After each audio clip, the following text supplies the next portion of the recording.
یہ صرف عرض وطن پاکستان کی کہانی نہیں ہے، پورے 56-57 اسلامی ملک ہمدردی کے دو بول بولنے سے قبل بھی ان لفظوں کو تولتے ہیں کہ اس سے کسی کی ناراضگی تو نہیں ہوتی۔ جب مسلمان اتنا بزدل ہو جائے گا، اتنا کمزور ہو جائے گا، تو پھر اللہ کو ایسے لوگوں کی کوئی ضرورت نہیں ہے۔ پھر ذلت، رسوائی، نکبت مقدر ہوگی اور وہ آپ کے سامنے ہے۔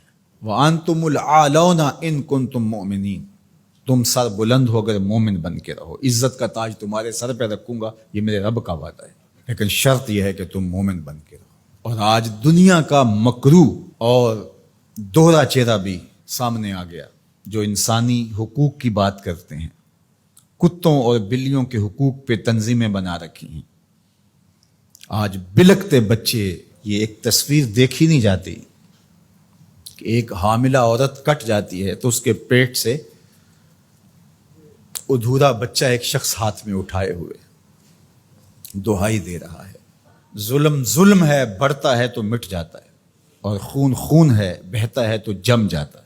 کاش کہ آج ہمارے آیان سلطنت کچھ سوچیں کہ ہم نے اللہ کے حضور پیش ہونا ہے۔ اس وقت سب سے اہم کردار اگر کوئی شخص ادا کر سکتا ہے تو وہ سعودی ولی عہد محمد بن سلیمان ہے، کہ جس کی آواز پر پوری امت جمع ہو سکتی ہے۔ اس وقت کفر متحد ہے، اس وقت پورے یہودی دنیا کے اسرائیل میں جمع ہو رہے ہیں مسلمانوں کے خون کا تماشا دیکھنے کے لیے، اور 56-57 اسلامی ملک ان کو پرواہ ہی نہیں ہے۔ اس وقت کیا کیفیت ہوتی ہے جب ان کے بچے آواز دیتے ہیں، این انتم یا جنود المسلمین، اے مسلمانوں کے لشکروں کہاں ہو تم؟ کس طرح ان کو جواب دیں؟ ایک بیٹی نے آواز دی تھی، صرف ایک بیٹی نے، ناہید نام تھا اس کا، اور بدترین حکمران دنیا اسے مانتی، حجاج بن یوسف کو۔ ایسے جمعے کا خطبہ دے رہا تھا تو محراب کے پیچھے سے آوازیں بلند ہوئیں، تو اس نے پوچھا کیا ہوا؟ تو لوگوں نے بتایا کہ دیبل میں ایک کارواں کو راجہ داہر کے لوگوں نے لوٹ لیا ہے، تو یہ اس کی فریاد کر رہے ہیں، اور وہ ناہید نامی ایک لڑکی نے آواز دی ہے، میری مدد کو پہنچو۔ تو حجاج نے کہا تیری مدد ہو گئی، اور پھر محمد بن قاسم کو تیار کیا، اور پھر وہ قہر بن کے ٹوٹا، صرف ایک بیٹی کی آواز پہ۔ ایک بیٹی نے پکار دی۔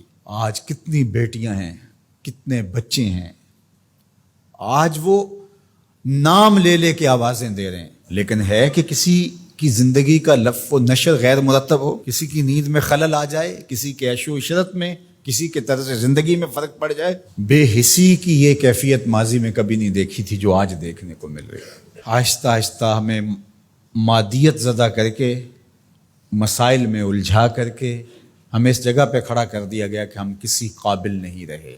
لیکن اگر ہم سچے دل سے رب کے حضور حاضر ہو جائیں اور مظلوم کی داد رسی کے لیے کھڑے ہوں، تو اللہ آسمان سے بھی رحمت نازل کرے، زمین سے بھی رحمت نازل فرمائے۔